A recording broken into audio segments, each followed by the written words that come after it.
Selamat pagi dan selamat sahabat kepada seluruh pemirsa. Pada sahabat ini, kita akan mendengarkan materi rumah tangga yang saya ambil judul Azas-azas mendirikan rumah tangga yang benar. Saat ini, saya rindu menyampaikan pesan nasihat dari firman Tuhan dan juga tulisan seorang penulis rohani yang bernama Ellen G. White mengenai rumah tangga. Pembahasan pada saat ini kami bagi dalam 3 bagian, yaitu yang pertama tanggung jawab. Tanggung jawab di dalam membuat rumah menjadi tempat yang paling menarik di dunia. Yang kedua adalah kondisi keadaan rumah dan penghuninya, termasuk di dalamnya bersih, rapi, teratur, cukup sinar matahari. Yang ketiga adalah sifat-sifat yang harus dikembangkan oleh anggota rumah tangga, termasuk teratur, cekatan, teliti, waspada, rajin, cerdas. Baiklah, kita akan bahas bagian yang pertama, yaitu tanggung jawab. Rumah adalah tempat yang paling menarik. Sebagai orang tua, khususnya bagi kaum ibu, adalah sebuah misi atau target operasi yang diembankan kepada kita, yaitu membuat rumah tempat tinggal kita itu menjadi tempat yang paling menarik di dunia. Berbicara tentang tempat paling menarik, maka pikiran kita langsung dibawa ke tempat-tempat hiburan, mal, tempat wisata, dunia fantasi, dan sebagainya. Namun, jika kita renungkan lebih dalam semua tempat menarik itu hanya ada satu tempat rekreasi. Ada saat kita harus pulang. Ada saatnya kita harus beristirahat. Ada saatnya kita harus bekerja untuk mencari nafkah. Kita tidak bisa memenuhi hidup kita dengan rekreasi belaka. Rekreasi itu perlu biaya juga, bukan? Jadi semua tempat kesenangan itu hanya menjadi tempat yang menyenangkan kalau ada uang. Lalu, tokoh yang harus paling menarik di dunia ini adalah kehadiran seorang ibu di rumah. Jadi kaum ibu harus memastikan ini. Harus ada upaya yang nyata untuk membuat pesona dan keberadaan kalian menjadi yang paling diharapkan dalam rumah. Bukankah sering terdengar keluhan anak-anak, sepi kalau mama nggak ada di rumah? Nah, itu sudah menjadi pertanda baik. Artinya, anak-anak sudah mulai melihat bahwa kehadiran seorang ibu menjadi penentu kenyamanan dalam rumah. Dalam bagian pertama ini ada 2 tanggung jawab atau target operasi, misi dari kita orang tua. Yang pertama ialah membuat rumah menjadi tempat yang paling menarik di dunia. Yang kedua, membuat sosok ibu menjadi primadonanya. Yang kedua, pembahasan kita pada hari ini adalah kondisi keadaan rumah dan penghuninya.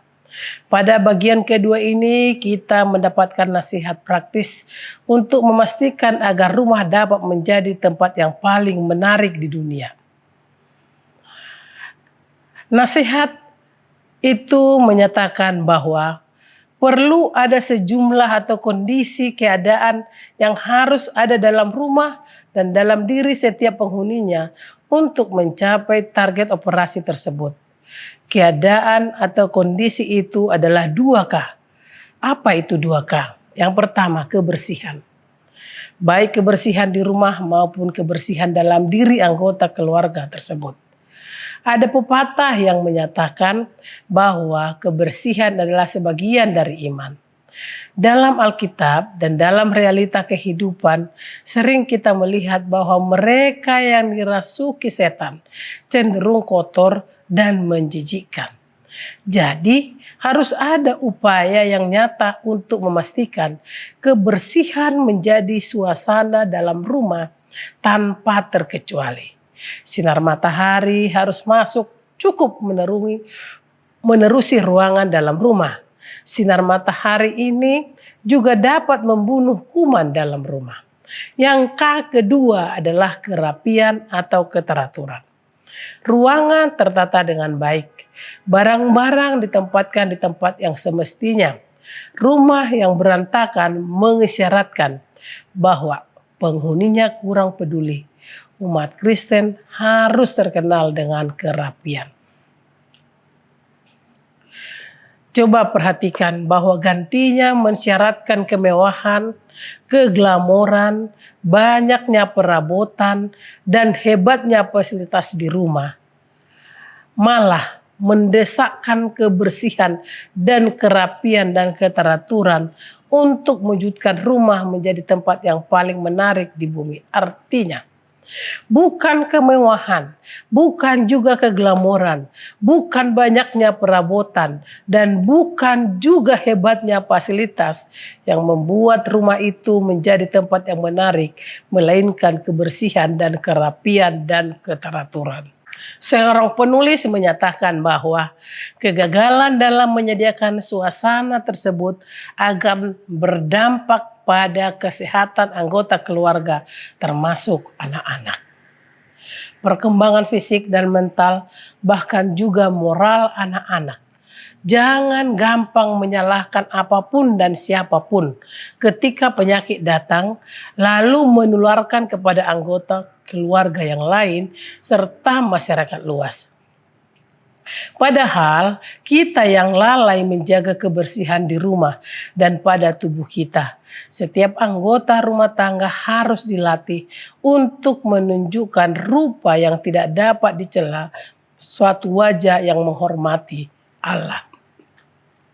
Pembahasan kita yang ketiga adalah sifat anggota rumah tangga.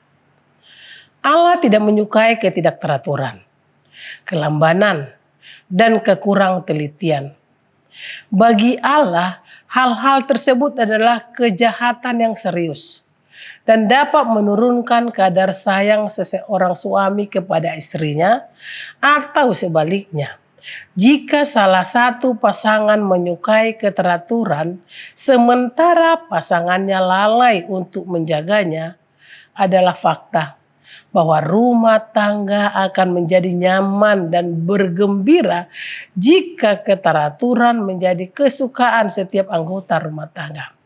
Lagi pula, keteraturan adalah suatu yang diperlukan untuk menjamin sebuah rumah tangga bahagia. Suatu pagi, sebelum berangkat bekerja, seorang suami menuliskan kalimat "I love you, honey" di atas meja kaca berdebu.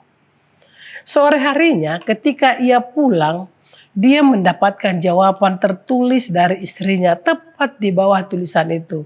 "I love you too, honey." Padahal yang dimaksudkannya adalah untuk mengingatkan secara romantis agar sang istri boleh membersihkan meja kaca sebagai bentuk rasa cintanya kepada suaminya. Dalam hal ini, suami tidak bertindak untuk membersihkan sendiri meja kaca tersebut, tetapi mengharapkan agar sang istrilah yang melakukannya sebagai respon terhadap pernyataan cintanya. Ada lagi satu cerita. Suatu kali pada waktu sarapan pagi, seorang istri berkomentar negatif kepada tetangganya yang sedang menjemur kain di halaman rumah. Ruang makan keluarga ini memang memiliki jendela kaca yang menghadap ke halaman tetangga mereka tersebut. Sejak pagi itu sampai beberapa hari ke depan, setiap sarapan pagi, sang istri terus saja berkomentar negatif. "Idih, kok dia menjemur pakaian yang kotor, jorok sekali sih ibu itu." Itulah kata-kata ibu tersebut. Sampai suatu pagi, pada akhirnya komentar sang istri menjadi positif.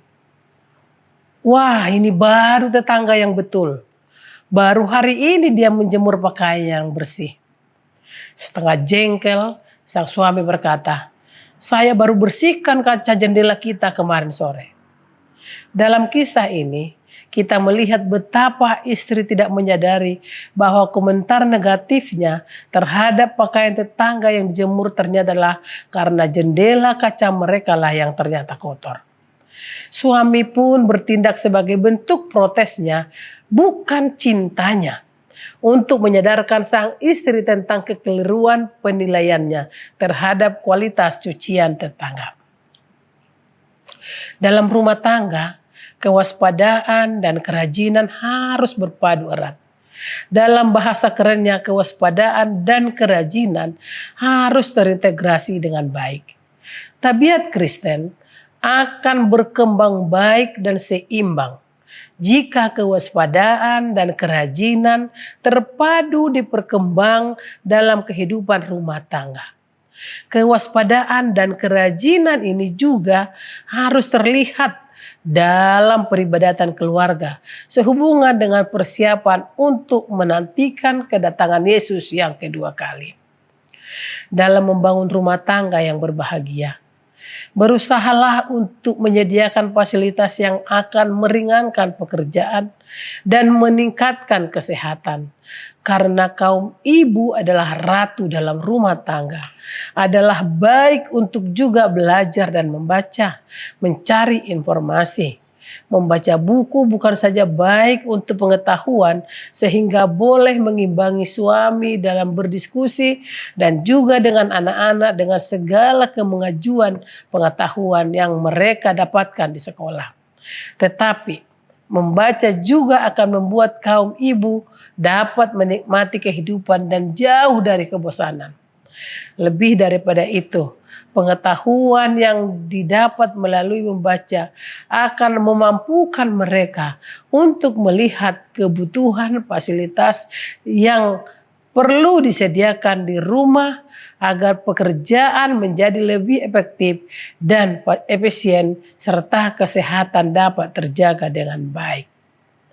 Banyak cara yang dapat dilakukan untuk meringankan beban dari seorang ibu dengan menggunakan teknologi, menggunakan mesin cuci yang canggih, dan menggunakan alat-alat rumah tangga yang canggih. Itu dapat meringankan beban seorang ibu sebagai ratu dalam rumah tangga.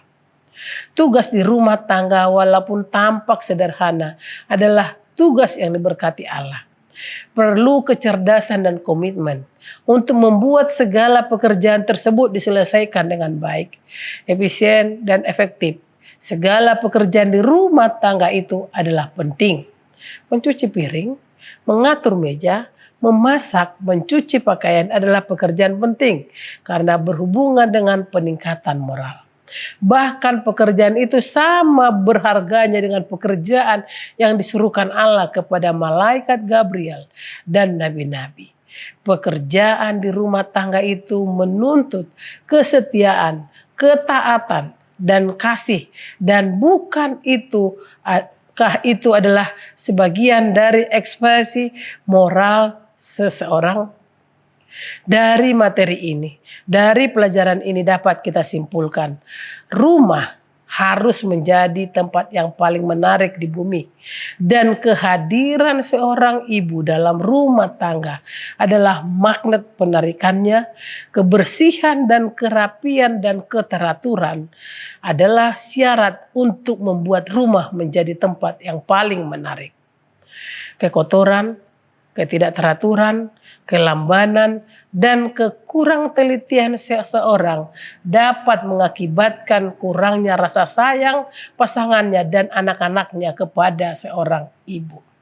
Kecerdasan dan komitmen dapat menolong setiap anggota rumah tangga untuk menyelesaikan tugas-tugas dalam rumah.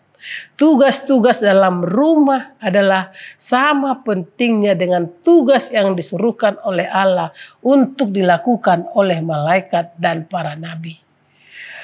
Oleh sebab itu, melalui pelajaran kita pada hari ini, kita diingatkan untuk menjadikan rumah kita menjadi rumah yang baik, menjadi rumah tangga yang benar. Maka peran seorang ibu dan peran seorang ayah, bahkan kerjasama yang sangat baik dalam rumah tangga dibutuhkan. Semoga pelajaran ini dapat bermanfaat dan kita dapat gunakan dalam kehidupan kita sehari-hari, sehingga rumah tangga kita menjadi rumah tangga yang bahagia, surga kecil di dalam dunia ini. Tuhan memberkati kita semuanya. Saya bawakan di dalam nama Tuhan Yesus. Amin.